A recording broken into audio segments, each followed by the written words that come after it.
El mercado inmobiliario está completamente descontrolado.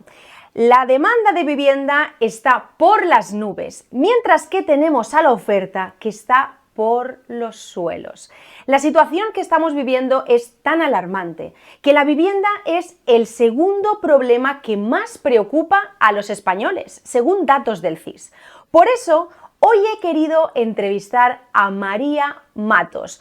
Ella es una completa experta en datos y en análisis del mercado inmobiliario porque María es la directora de estudios y portavoz del portal inmobiliario Fotocasa. María nos va a hablar de muchísimos retos y tendencias que vamos a vivir en el mercado inmobiliario en los próximos meses y en los próximos años. Y muy atento, porque María asegura que estamos viviendo la peor crisis de oferta del siglo XXI. Muy atento a todo lo que nos va a contar hoy María Matos. Así que, si ya estás preparado, ¡vamos allá!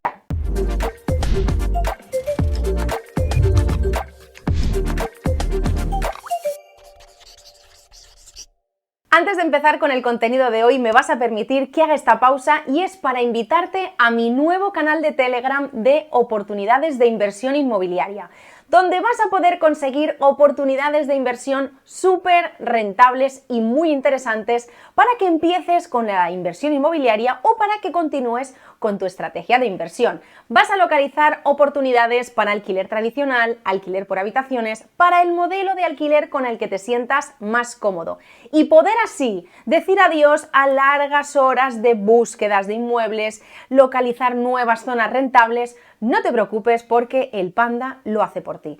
En la cajita de descripción tienes el enlace directo para poder formar parte de mi comunidad del Panda Inversor, Oportunidades de Inversión Inmobiliaria.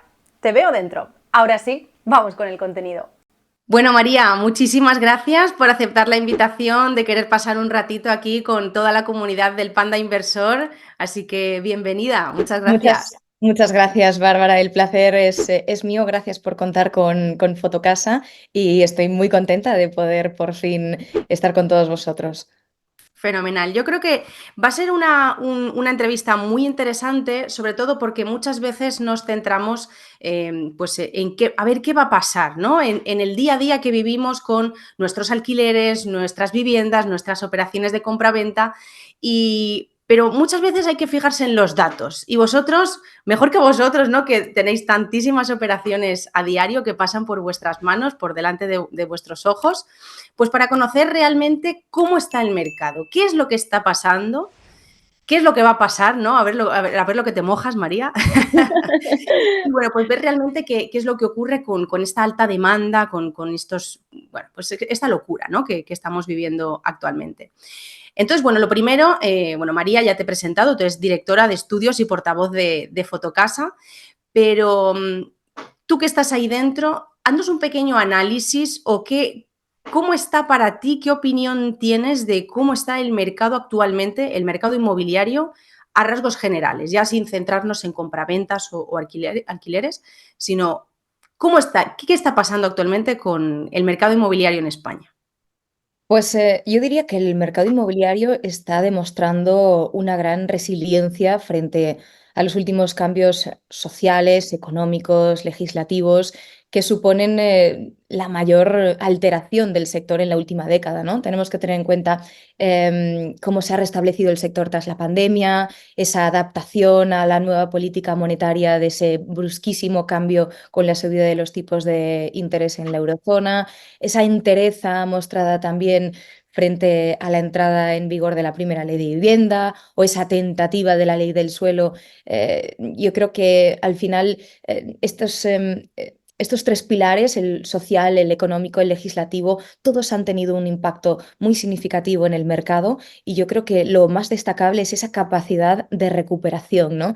Ahora mismo el sector inmobiliario tiene unas previsiones económicas muy positivas, respaldadas pues, por un aumento de la inversión, por un repunte en las ventas, facilitado o impulsado por esa doble bajada de los tipos de interés. pero sí que es verdad que aunque ahora mismo tenemos un crecimiento muy positivo, yo creo que tenemos que reconocer que hay una problemática, que es un desafío crucial, que es el de la accesibilidad a la vivienda, ¿no? Y ahí sí que creo que administración pública como industria deben de comprometerse a desarrollar soluciones que permitan a una mayor parte de la población acceder a viviendas asequibles, porque ahora mismo la vivienda es el segundo problema, según el CIS, para los españoles, después de la política y por delante incluso del paro o de la economía. Y yo creo que en estos momentos la accesibilidad a la vivienda no podemos sacar pecho de los otros datos que tenemos del mercado sin comprometernos a que haya pues, una responsabilidad conjunta social para que la ciudadanía esté en bienestar, ¿no? Entonces diría que el sector inmobiliario va muy bien, con cifras muy positivas que tenemos respaldados por esa desescalada de los tipos de interés, pero sin embargo, en el horizonte se prevé una gran problemática de accesibilidad a la vivienda y no podemos pasarlo por alto. Ujú. Sí, totalmente de acuerdo contigo con esa responsabilidad, ¿no? Que muchas veces hace que la administración pública haga recaer toda esa responsabilidad en los pequeños propietarios, ¿no? O grandes propietarios, grandes tenedores, que son los que ponen la vivienda en el mercado. Y bueno, pues ahí es cuando se pone la figura de quién es el malo, ¿no? Al final, sí que es cierto que vivimos uno de los momentos, pues, por lo menos, bueno, yo soy joven, tú también, ¿no? De los momentos más críticos, ¿no? Que podamos haber vivido en nuestra historia, del problema de vivienda. Pero, claro, porque realmente se cierran muchísimas operaciones de compraventa en sí, se cierran muchas. Actualmente, en este último, vosotros que manejáis todos los datos, en este último semestre, o sea, en el primer semestre de 2024, ya tenéis los datos de la cantidad de operaciones que se han cerrado en España. Pues sí, es verdad que las compraventas del primer semestre también arrojan datos muy positivos. Son solo un 5% por debajo del año 2023, que tenemos que recordar que el ejercicio de 2023 pues, resultó ser el segundo mejor año de actividad después del 2022 y teniendo en cuenta el boom que se produjo en el año 2007, por lo que las expectativas son muy positivas, ¿no? El último mes, según los datos oficiales que tenemos, es junio. La semana que viene conoceremos los datos de julio, pero ya supera esa barrera de las 50.000 operaciones y por lo tanto pues es un indicativo de la intensa demanda y el interés creciente que hay por comprar vivienda, ¿no? Para que nos hagamos una idea, a cierre del primer semestre de 2024 ha cerrado con unas 300.000 firmas de compraventas y 2023 lo hizo con 314.000, es decir, un 5% menos y evidentemente pues impulsado también, tenemos que recordar que estos datos aún no habían cogido esas dos bajadas de tipos de interés que evidentemente pues sabemos que van a avivar mucho más la demanda porque van a democratizar esa accesibilidad a la vivienda pues poniendo condiciones hipotecarias mucho más atractivas en el mercado y por lo tanto se va a dinamizar mucho más la demanda latente, ¿no? Así que nosotros esperamos que este primer semestre del año ha sido muy bueno, ha sido muy positivo, teniendo en cuenta los niveles altísimos de tipos de interés y nosotros esperamos que el año vaya como de menos a más, es decir, que esta segunda mitad del año, ya a partir de julio, tengamos datos pues, sobre entre las 45.000 y 50.000 operaciones mensuales, lo que puede llegar a darnos una cifra a final de año de unas 650.000 compraventas, lo que bueno, pues dejaría patente que el 2024, a pesar de que en casi su mayoría ha tenido los tipos altos al 4%, pues va a ser pues un gran año, ¿no? Uno de los mejores, siempre teniendo en cuenta que no lo podemos comparar ni con 2023, ni con 2022, ni con 2021, que han sido los años de boom inmobiliario, de auténtica actividad inmobiliaria, de compra-ventas, bueno, inducidas evidentemente por la pandemia, ¿no? En la que cambiaron esas preferencias y necesidades habitacionales de los ciudadanos y que por tanto se desencadenó un auténtico furor por comprar vivienda. 2024 va a ser un año de adaptación, uno, a la nueva política monetaria y después de búsqueda de equilibrio de esta nueva normalidad a la que se enfrenta el sector, ¿no? Así que yo diría que muy satisfechos con los datos que están arrojando de 2024. Ujú. Claro, hacer la comparativa con 2021-2022 con el Euribor en negativo, claro, ahí intentaba comprar todo el mundo, ¿no? Sobre todo el público inversor y público particular, que es ahora esa barrera de entrada la que tiene mucha gente para poder acceder a comprar vivienda, aparte de por el capital que tiene que disponer para esa entrada, ¿no? Y ese porcentaje que no da el banco, sino porque dicen, madre mía, están los intereses muy altos, está el Euribor muy alto, me están pidiendo un fijo al 3, al 4 por ciento, al final me va a salir muy cara la hipoteca, ¿no? Entonces ahora con esa regulación y con esa bajada tan esperada, lo que ocurre es que, claro, ahora bajan los tipos, baja el Euribor, pero el precio de la vivienda es el que no baja, es el que va para arriba. Mucha Has, gente decide, voy a esperar a que baje, pero ahora los precios no hacen más que subir, ¿no? Has dado en la clave. De hecho, cuanto más demanda tengamos en el mercado, mientras la oferta se está reduciendo, porque evidentemente las promotoras, los constructores no llegan a tiempo a construir todas las viviendas necesarias de obra nueva que el mercado reclama, y por lo tanto, cuanto más demanda y mientras la oferta se sigue reduciendo, pues los precios seguirán al alza. Entonces, esa es la clave de lo que va a ocurrir en estos próximos meses, ¿no? Vamos a encontrar unas ofertas hipotecarias mucho más atractivas, pero sin embargo, a lo mejor lo que cogemos de un lado se nos pone en otro, que va a ser el alza del precio de la vivienda en estos momentos. Ujú. ¿Cuáles son esas ciudades en las que más ha subido el precio de la vivienda a la hora de efectuar, ¿no? Una compra de una vivienda? Pues mira, tenemos unas ciudades que ya están en máximos históricos. Eso quiere decir que han superado los registros que nosotros teníamos en 2007 con la burbuja inmobiliaria. Y son Málaga, Palma de Mallorca, Las Palmas, Tenerife, Alicante, Madrid, Vitoria. Es decir, están en máximos históricos.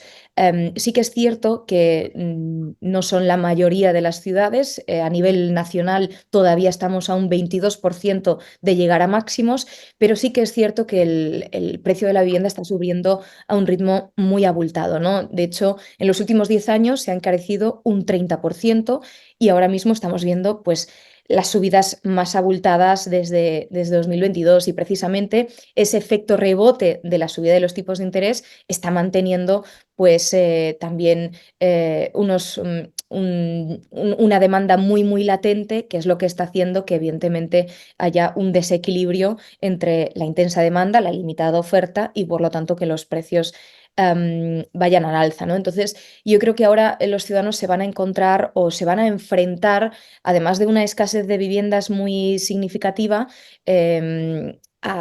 pues causada por restricciones en el desarrollo urbano, falta de suelo disponible, altos costes de construcción, a subidas de precio muy significativas, ¿no? Entonces, ahí es lo que tendrán que ver si desestiman o no el momento, porque ¿qué les compensa más? ¿Que me baje la hipoteca un punto porcentual, o que se eleve el precio de la vivienda un 10%? Pues ahí son esos los números que tenemos que hacer, ¿no? Y evidentemente vamos a ver en las principales plazas con mayor poder de atracción poblacional y turística, las que van a presentar incrementos más significativos, ¿no? Y lo estamos viendo mucho, sobre todo en las zonas costeras, como es la Comunidad Valenciana, con Alicante, con Castellón, con Valencia, y luego también todo el sur de nuestra Andalucía, pues con Málaga sobre todo a la cabeza y Cádiz también está creciendo muy significativamente. Ujú. ¿Y cuáles son las ciudades en las que menos haya subido el precio, sino que se haya mantenido, que a lo mejor, porque está claro que hay algunas que hay pues burbujas, ¿no? Que se crean en diferentes zonas. Yo, por ejemplo, pues resido en la zona de Sagunto, al norte de Valencia, y bueno, pues seguramente habrás escuchado algunas noticias de aquí de una gigafactoría, Grupo Volkswagen. Aquí la zona pues tiene una burbuja tremenda, ¿no? De precios que han subido muchísimo. Pero sí que es verdad que al margen de esas zonas y de esas burbujas que se crean, pues sí que habrá algunas zonas en las que el precio pues no haya subido tanto como en Málaga o Tenerife o Madrid, ¿no? Algunas ciudades que has nombrado. ¿Te suenan o sabes algunas de esas ciudades en las que el precio se ha mantenido y que quienes vayan a comprar tanto para invertir como para su primera vivienda no sufran ese euro por metro cuadrado como se ha inflado?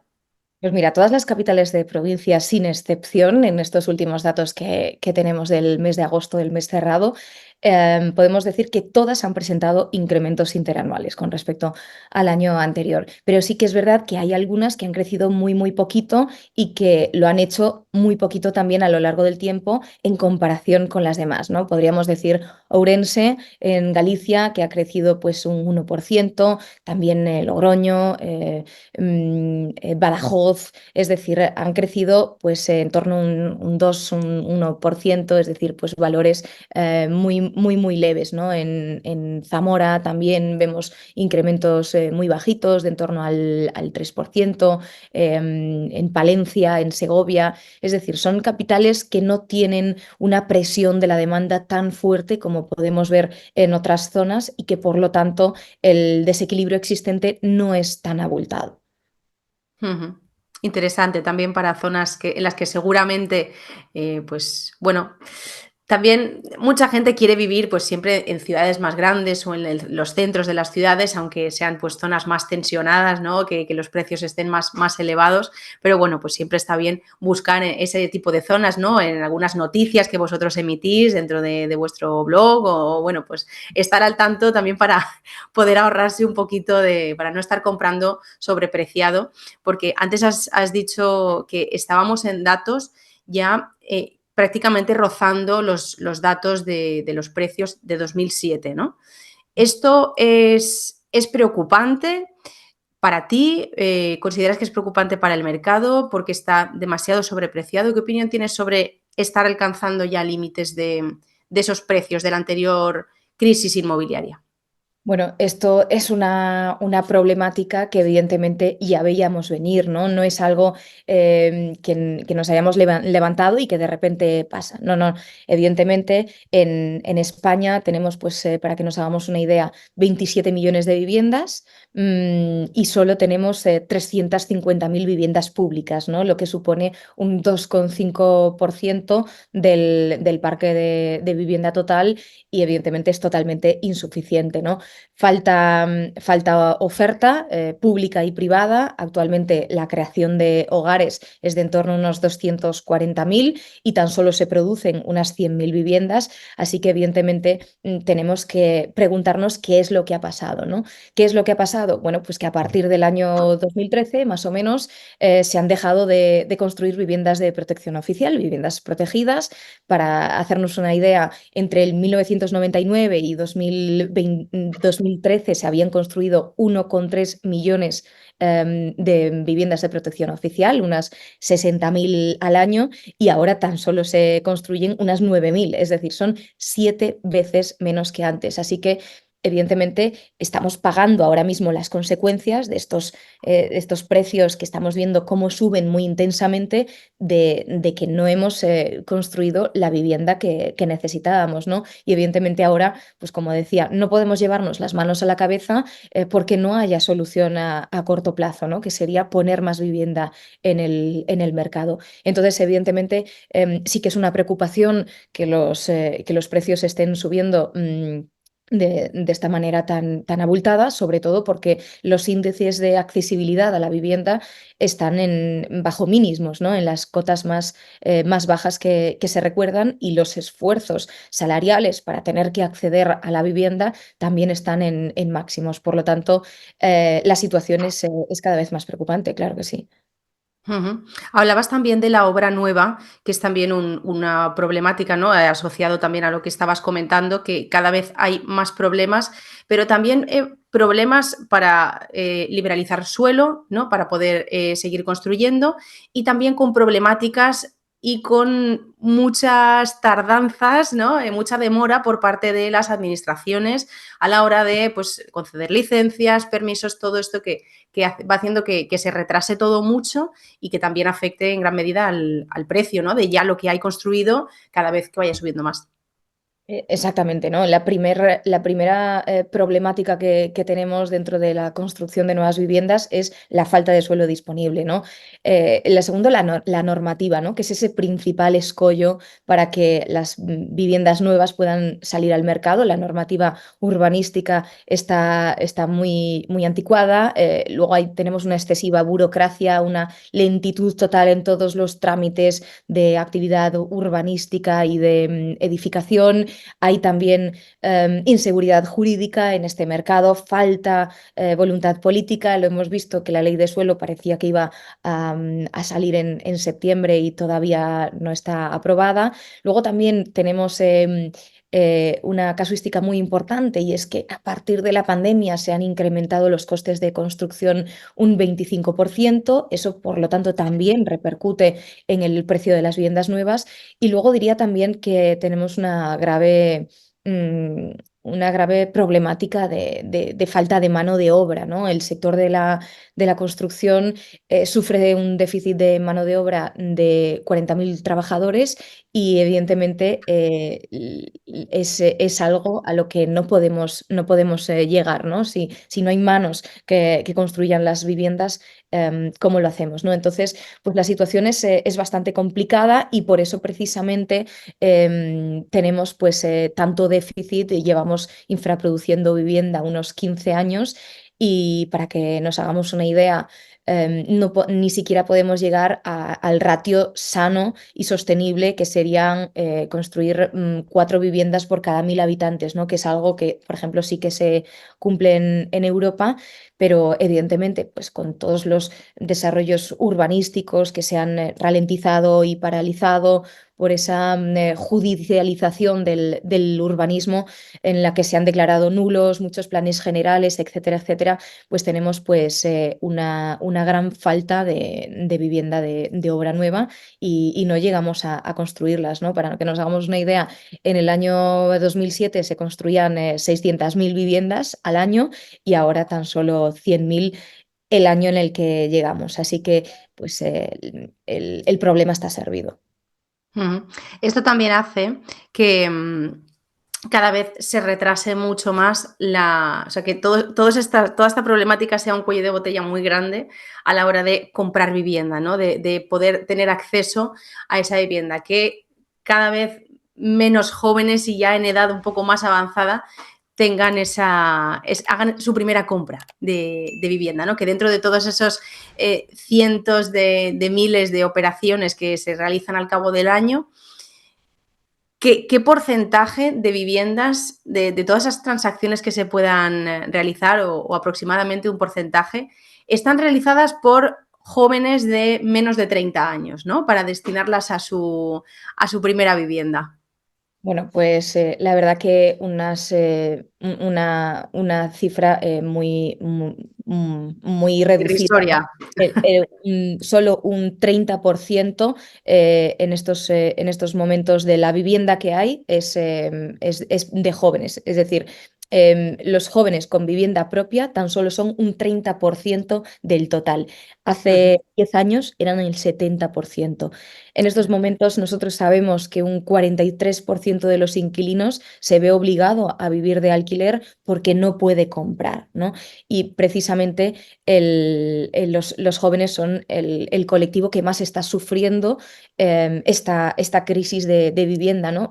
Yo diría que una doble crisis, la de inaccesibilidad a la vivienda y luego la de oportunidades laborales que se han reducido, lo que evidentemente retrasa esa tasa de emancipación, esa capacidad de poder acumular riqueza.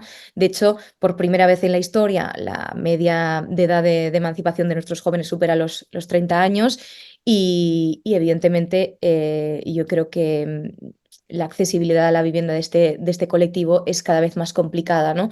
Es como una pescadilla que se muerde la cola porque están pagando unos altísimos precios por el alquiler y evidentemente eso les impide ahorrar para dar la entrada de una vivienda. Entonces, yo creo que llevan por contrato la precariedad laboral, la inestabilidad, la temporalidad, que es una de las claves que nos piden las entidades financieras cuando nos acercamos a solicitar una hipoteca. Y entonces, pues ahí prácticamente se eliminan todas las posibilidades de poder convertirse en propietarios. Nosotros sabemos que el 70% de ellos, de estos jóvenes, les gustaría ser propietarios. Es una idea que lamentablemente la gran mayoría está desechando por la realidad del mercado, ¿no? En la que en cuanto acceden al mercado inmobiliario se encuentran con un muro de precios al que, bueno, pues les es muy, muy, muy difícil, ¿no? Y evidentemente esto pues genera un gran problema en cuanto al proyecto vital e inseguridad también laboral y, por supuesto, también se traduce el no poder acceder a una vivienda en efectos negativos en la salud física, en la salud mental, en el desarrollo normal y sano de ese individuo, ¿no? De ese ciudadano. Entonces, bueno, pues yo creo que los jóvenes son el principal reto que tiene no solo el mercado inmobiliario, sino la sociedad en conjunto y sobre todo la administración pública para que tengan las mismas oportunidades de emancipación que han tenido el resto de generaciones, ¿no? Pero es cierto que nunca lo habían tenido tan difícil como ahora. ujú. Precisamente esta semana ya parece que ya se va viendo un poco de luz, ¿no? A esa aprobación ya de los avales ICO, ¿vale? Que ya se empiecen a poner en marcha definitivamente, porque, bueno, pues es como todo, ¿no? Primero se lanza la noticia, pero hasta que de verdad se empieza a aplicar, que mucha gente, ¿no? Iba a los bancos, hola, mira, vengo a pedir esto del avalico para que y muchos bancos decían, si es que no sabemos ni lo que es, porque sabemos lo que es, pero todavía no nos han enviado nada ni lo podemos llevar a cabo. Entonces ahora parece ya que por fin esto también en teoría, ¿no? Ayudará a facilitar a jóvenes, y bueno, jóvenes y no tan jóvenes, porque tiene un abanico, ¿no? De edad un poco más extenso, pero a poder acceder a esa vivienda. Pero yo lo veo como un arma de doble filo, ¿no? Porque al final es una medida interesante para quienes quieran acceder a la compra de su primera vivienda y poder tener ese balón de oxígeno, ¿no? Para poder acceder a esa parte de la financiación, o sea, de los ahorros propios que debes disponer, que no te financian, pero claro, con otro préstamo del ICO, con otro tipo de intereses a menor precio, la cuota es más elevada, ¿no? Que la de la propia hipoteca, o sea que hay que informarse muy bien, pero bueno, estos efectos también los notaréis vosotros con esos datos, ¿no? Que os lleguen de más jóvenes que acceden a la compra de vivienda. A ver, esta medida en principio es una ayuda a la compra y es muy positiva, ¿no? Porque engloba precisamente a los jóvenes menores de 35 años y también a las familias con menores a su cargo. De hecho, nosotros creemos que todas las medidas encaminadas a facilitar el acceso a la vivienda son muy, muy, muy bien acogidas. El problema es, como bien dices, que es un aval, es decir, el ICO lo que está haciendo es avalar ese 20% que tú necesitas para la entrada de la vivienda y el 80% es lo que te presta el banco. Es una medida que ya se ha implementado en algunas autonomías españolas de forma muy, muy positiva y que precisamente ha cumplido sueños de muchos jóvenes. Es una medida que el propio Mario Draghi implementó en Italia y un poco copiada, y lo digo con cariño, por primera vez desde la región de Murcia, que fueron los primeros en implementarla.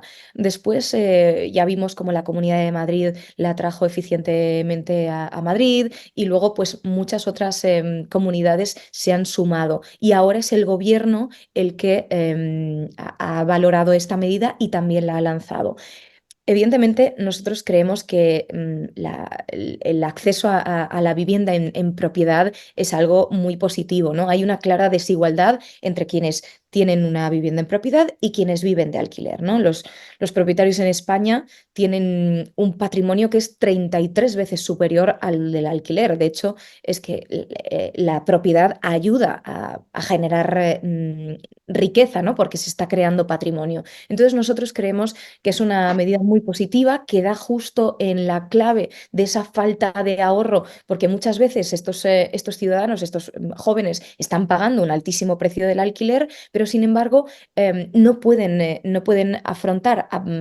no pueden afrontar una cuota hipotecaria que puede ser incluso más reducida que el precio del alquiler por culpa de no tener ahorros para poder dar la entrada. Entonces, creemos que es muy positiva, y el problema no es tanto en ese aval, sino en la estimulación de la demanda para el mercado en general. Es decir, esto va a incentivar que haya mucho más interés por comprar vivienda, y es que ya tenemos una demanda latente muy importante que el mercado no puede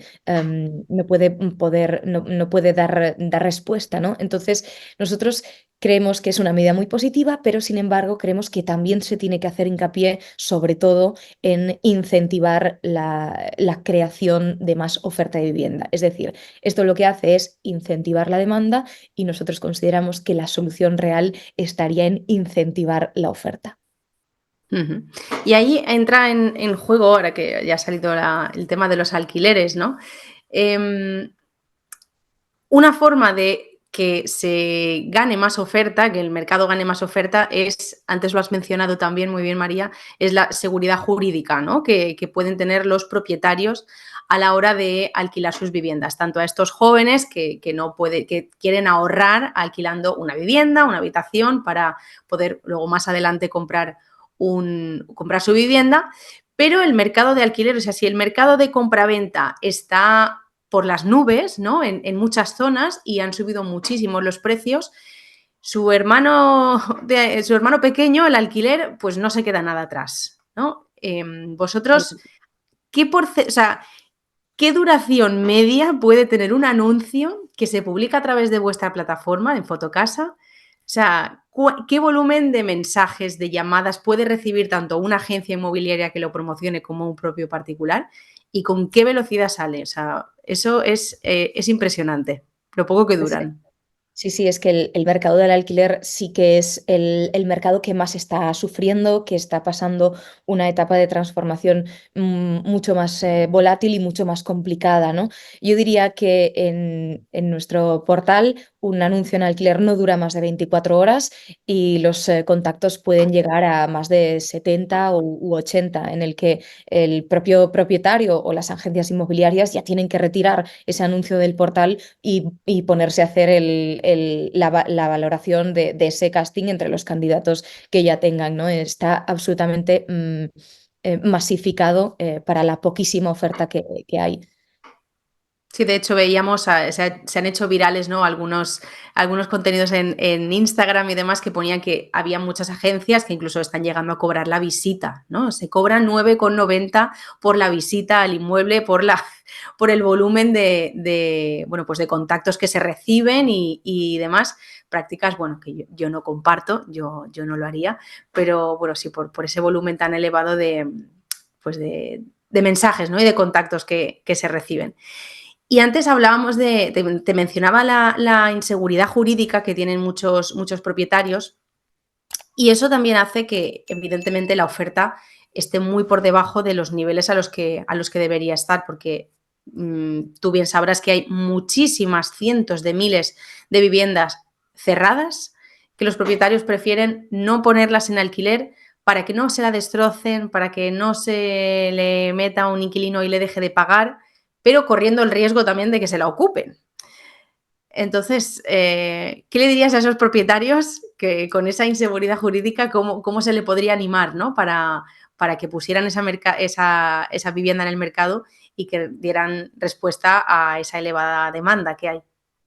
Bueno, los propietarios al final están sufriendo ese error de diagnóstico en el proceso y la falta de consenso entre quienes de verdad ponen las viviendas en el mercado con la administración pública, ¿no? Evidentemente, estos son problemas legislativos. Cuando se cumple un año de la entrada en vigor de la ley de vivienda y se confirma, pues, que las medidas implementadas no han conseguido los efectos deseados. Hay muchísima más incertidumbre en el mercado. De hecho, muchas comunidades autónomas ya están en los tribunales para intentar corregir la normativa. Los propietarios lo que han visto es un claro desincentivo a que mantengan su vivienda en el alquiler, ¿no? Lo han visto con la intervención en ese tope de actualización de las rentas, que este año está en el 3%. Han visto cómo su rentabilidad se ha desincentivado. De hecho, Asval cifra la pérdida en unos 2.000 euros por vivienda, y lo que estamos viendo es cómo hay un aumento de otras modalidades, ¿no? De alquiler de temporada, de alquiler de habitaciones, de pisos turísticos, es decir, un claro trasvase de las viviendas de alquiler de larga duración a otras tipologías para evitar las limitaciones que hay en la ley de vivienda, ¿no? De hecho, nosotros hemos realizado un estudio y nos dicen que los propietarios que conocen la ley, 1 de cada 5 se plantean seriamente pasar a alquilar las habitaciones de manera individual, y aproximadamente 1 de cada 4 nos dice que va a alquilar exclusivamente a alquileres vacacionales, y luego una tercera parte nos dice que se va a pasar a periodos temporales, ¿no? Esto hace que evidentemente también se reduzca la inversión, las reformas, las mejoras en la vivienda, ¿no? Por esa limitación de la rentabilidad.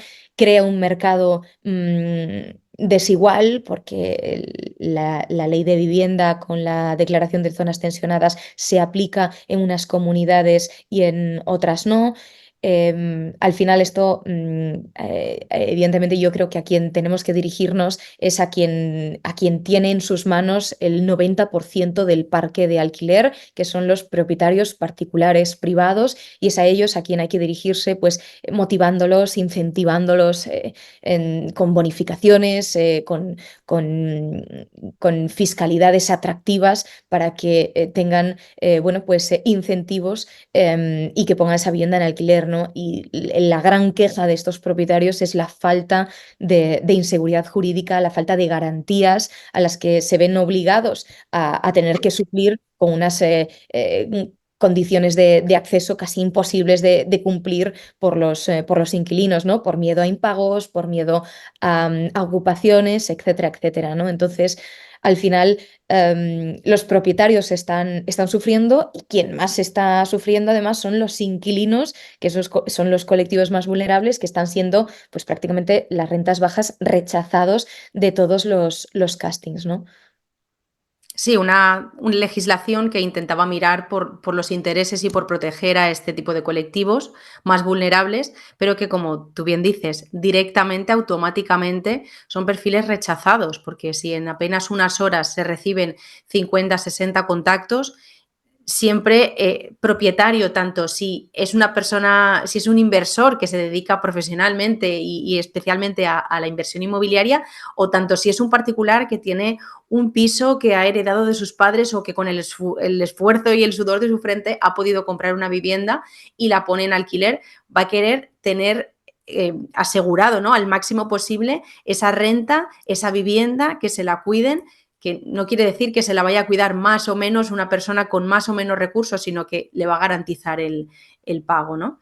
Y al final se está consiguiendo el efecto totalmente, totalmente contrario. Sí, sí, lo que vemos es que está habiendo muchísima preocupación en el mercado porque prácticamente cada semana, y eso que ya no estamos en campaña, estamos viendo cómo se anuncia una nueva medida, ¿no? Y al final, pues un mercado con constantes cambios en materia de vivienda no es seguro, ¿no? La estabilidad siempre es la mejor garantía de confianza y al final no lo estamos viendo.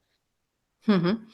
Además, esto también es en cuanto a estabilidad para el país y estabilidad para empresas que vengan a dar trabajo, ¿no? A nuestro país, a instalarse aquí, extranjeros que vengan a invertir su capital también aquí para comprar una vivienda para ellos para vivir. O sea, afecta todo, todo muchísimo, ¿no? Es muchísimo más allá.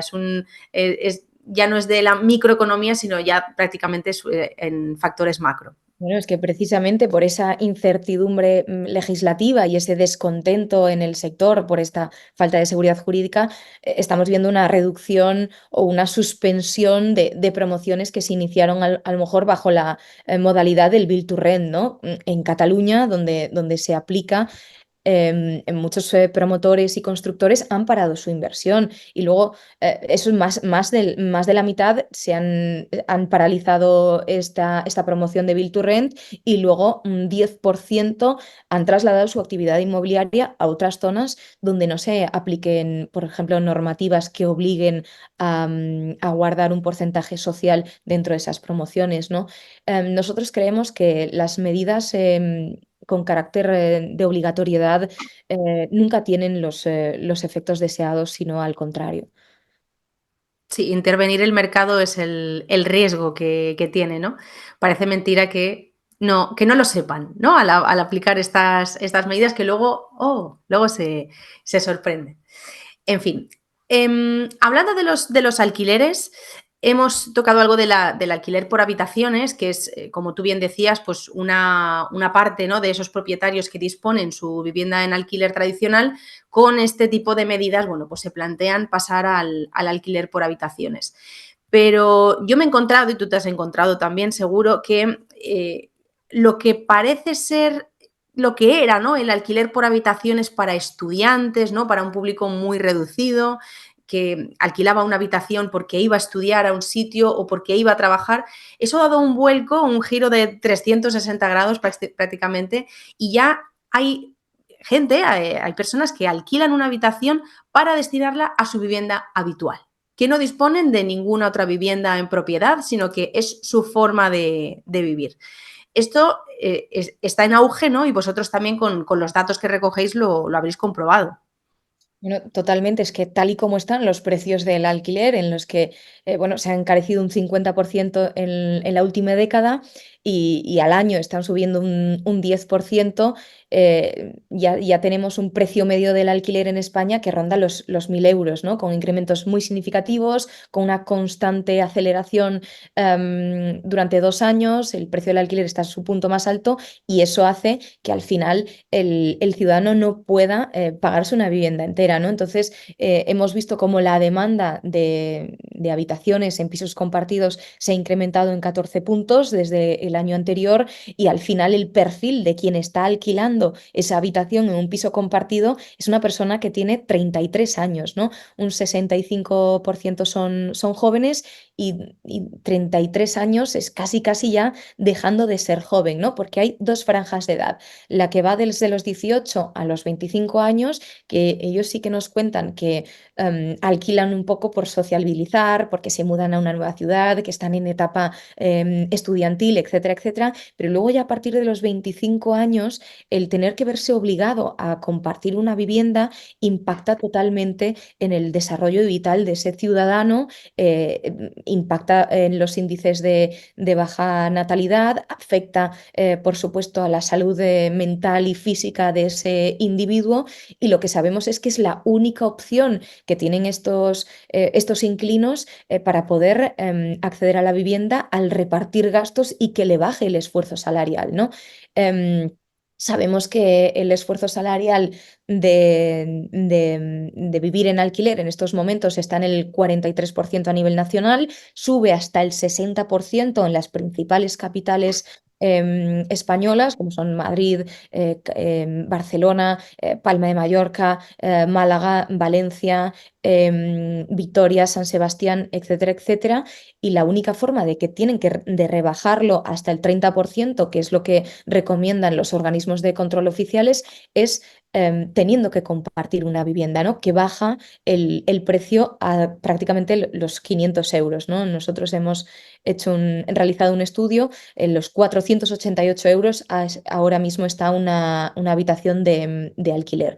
Y evidentemente, por el otro lado, lo que estamos viendo es que para escapar de esas limitaciones incluidas en la ley de vivienda, los propietarios lo que están haciendo es huir del alquiler habitual que se rige por la LAO hacia el Código Civil. Por lo tanto, los inquilinos están mucho más desprotegidos porque no se pone nada sobre fianza, sobre duración del contrato, etcétera, etcétera. Y sin embargo, pueden sacar una rentabilidad mucho mayor, ¿no? Nosotros hemos calculado qué rentabilidad podrían obtener estos propietarios alquilando una vivienda completa y es del 6,4% y sin embargo, alquilando esa misma vivienda por habitaciones, se obtendría una rentabilidad del 9,5%, es decir, un 50% más de rentabilidad al alquilar esa vivienda por habitaciones. Por lo tanto, entendemos como algo lógico que los propietarios prefieran alquilar por habitaciones, ya que la principal razón por la que ponen su vivienda en el mercado es para obtener rentabilidad. Pero sin embargo, lo que nos encontramos en el mercado es una gran dificultad de acceso a la vivienda en alquiler, porque cada vez la demanda en alquiler se refuerza con ese incremento de los flujos migratorios, con el aumento de los pesos de los estudiantes universitarios, con la imposibilidad de comprar de la mayoría de los inquilinos que tienen que utilizar el alquiler como vía de acceso, ¿no? Todos estos factores aumentan la demanda y mientras del lado de la oferta, pues ya sabemos que tenemos una reducción de alrededor de un 30% y que estamos atravesando la peor crisis de oferta del siglo XXI, como decíamos antes. Ujú. De hecho, en muchas ciudades, cuando observamos el mapa, ¿no? de la disponibilidad de cuántos inmuebles hay activos en determinada zona, sí que es cierto que hay algunas zonas incluso que con esta entrada en vigor de la ley de vivienda y demás, mucha gente optó por hacer ese cambio. Incluso yo profesionalmente también me he encontrado que hay algunas zonas que están saturadas de oferta de habitaciones. Existe mucha demanda, por lo que estamos comentando, por las dificultades y demás del acceso a la compra, pero sí que el hecho de haber cambiado ese modelo de negocio ha sobresaturado algún que otro mercado, haciendo pues que el precio de las habitaciones pues también baje un poquito o que ya la gente pues no opte por poner un colchón que le sobraba en su casa para poder amueblar esa habitación, ¿no? Sino que convertir, dar un mayor servicio y convertir esa habitación en un alquiler de habitación más premium, ¿no? De que das mayor confort a ese inquilino porque al final el precio por el cual tú sacas en el alquiler esa habitación al mercado, por mucho que tú la alquiles algo más elevada de precio o más cara porque le pongas más servicios, ¿no? Pues un ventilador o un aire acondicionado o un televisor o una nevera, aún así poniendo la habitación por 500, 600 euros en el mercado, ¿por cuánto? O sea, ¿qué diferencia tan grande hay hasta que tú puedas alquilarte una vivienda para ti sola, ¿no? Que sea, aunque sea un estudio o algo reducido. El doble, en 1.000 euros es la media en Claro. estos momentos.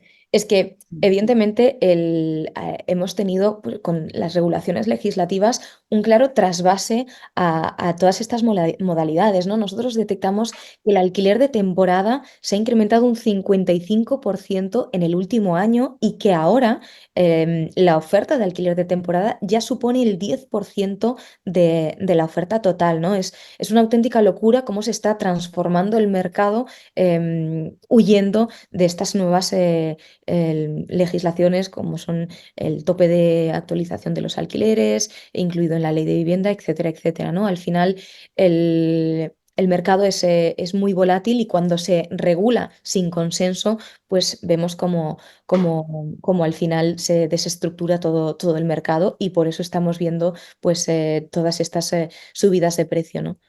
Ujú. Además, justo esta semana también se ha tumbado una propuesta que había lanzado el Congreso para la regulación del alquiler por habitaciones y del alquiler temporal. O sea que no contentos con desestabilizar por completo un modelo de alquiler y el mercado del alquiler tradicional, pues también bueno, lo que decíamos, ¿no? Parece que intervenir el mercado nadie sabía que lo iba a desestabilizar de esta forma.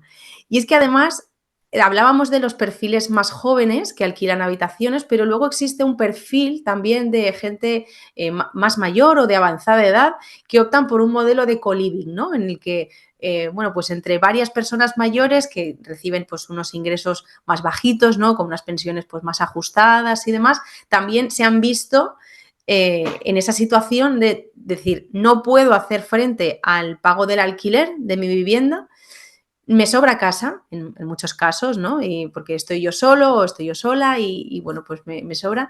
Y también optan por vivir juntos, ¿no? Ese crecimiento también lo habéis notado vosotros en los datos y en los análisis, ese cambio, ¿no? De paradigma de lo alquilan solo jóvenes estudiantes a lo alquila ya gente pues también de edad más avanzada. No, totalmente, es que estamos atravesando una gran transformación del modelo de sociedad, ¿no? Hay tipologías nuevas y también nuevas necesidades de los nuevos hogares, ¿no? Tenemos un descenso del porcentaje de familias jóvenes, aumentan quienes se divorcian, tenemos más hogares unipersonales y eso hace que también haya un cambio en la composición de la demanda de vivienda, ¿no? De hecho, el INE estima que en los próximos 20 años el 30% de los hogares sean unipersonales y que el 50% de las familias sean monoparentales o incluso no tengan hijos, ¿no? Evidentemente, todo esto va a impactar en el nuevo modelo de vivienda que necesita la sociedad, que posiblemente será pues, muchísimo más pequeño y más adaptado a las nuevas necesidades que se están creando, por supuesto. Ujú. Y todo esto, María, ¿a ti qué te lleva a pensar, ¿no? Tanto análisis de cómo está el mercado, de cómo van variando los datos, de todas las leyes, ¿no? que se van introduciendo en el país en materia de vivienda para intentar solucionar o empeorar, como estamos viendo en muchas ocasiones esta situación. ¿Qué crees que va a pasar con el mercado? Con el volumen de transacciones, con esta bajada tan esperada que mucha gente que estaba esperando, bajada de tipos, bajada de Euribor. ¿Qué vaticinas tú o qué te gustaría, ¿no? que también pasara con el mercado inmobiliario? ¿Hacia dónde crees que va encaminado? Bueno, a mí me gustaría que la accesibilidad a la vivienda fuera una realidad para toda la población española, ¿no? Pero si tuviera que enumerar retos o tendencias que vamos a ver en los próximos meses, va a ser evidentemente como hay un gran déficit productivo en la oferta, es decir, menos oferta, mucha más demanda, crecimiento de precios. Vamos a ver cómo hay un aumento del perfil inversor, que por cierto se ha incrementado en 10 puntos porcentuales desde el 2020, ¿no? Entonces, también vamos a tener mucha más demanda en el mercado. Vamos a seguir viendo cómo las regulaciones legislativas impactan. Muy importante lo que decíamos antes del crecimiento poblacional, pues en las ciudades, de la transformación del modelo de sociedad. Y evidentemente vamos a ver, pues como decía antes, cómo influyen todas las políticas fiscales y regulatorias de los impuestos, de las ayudas, cómo impacta en nuestro mercado inmobiliario. Muy importante también tener en cuenta factores como el crecimiento económico, ¿no? Que evidentemente pues, influyen también en la demanda de vivienda. Y yo diría que uno de los indicadores que más va a impactar en los próximos meses y en el próximo año es los tipos de interés, ¿no? Que facilitan pues, el acceso al crédito cuando bajan, impulsan la demanda y al final, cuanto más demanda y menos oferta, pues elevan los precios.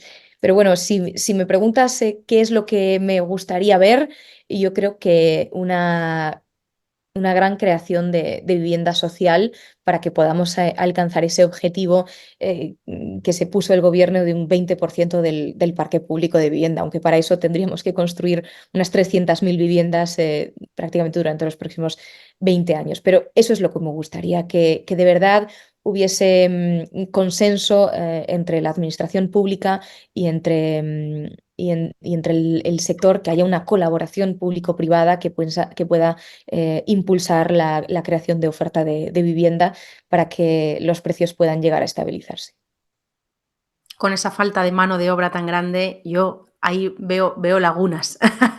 Y con la falta de suelo, pero bueno, sí, un pensamiento, ¿no? Pues muy positivo de cómo se puede mejorar esta, esta falta de oferta. Claro, estas medidas, la construcción evidentemente no la podemos tener, no es a corto plazo, ¿no? Porque de la noche a la mañana no se construyen 2 millones de viviendas, que a lo mejor es lo que necesitaríamos. Pero evidentemente, conjuntamente con otro tipo de medidas que puedan estimular la oferta, ¿no? Como la rehabilitación de viviendas, que ya sabemos que nuestro parque es antiquísimo, que está, que no produce confort, que es una de las grandes obstáculos que se encuentran los ciudadanos, ¿no? Ya no solo el precio, ya no solo la falta de oferta, sino el estado de las viviendas y por eso necesitamos la rehabilitación, luego también que se creen planes de cesión de viviendas para que se pongan en el mercado inmediatamente, porque como vemos el mercado ahora mismo está muy tensionado, se está ahogando y es lo que necesita como medida extraordinaria, a lo mejor de los grandes tenedores, como por ejemplo la Sareb, la banca, que puedan llegar a ceder esas viviendas mediante un acuerdo con la administración pública. Por supuesto, la movilización de viviendas vacías, aunque ya sabemos que la mayoría de ellas están en zonas donde no se la demanda o incluso pues no tienen esa cédula de habitabilidad y ahí vuelvo a la rehabilitación, pero sobre todo aportación de seguridad jurídica para que al menos las viviendas que tenemos en el mercado no se vayan a otros mercados.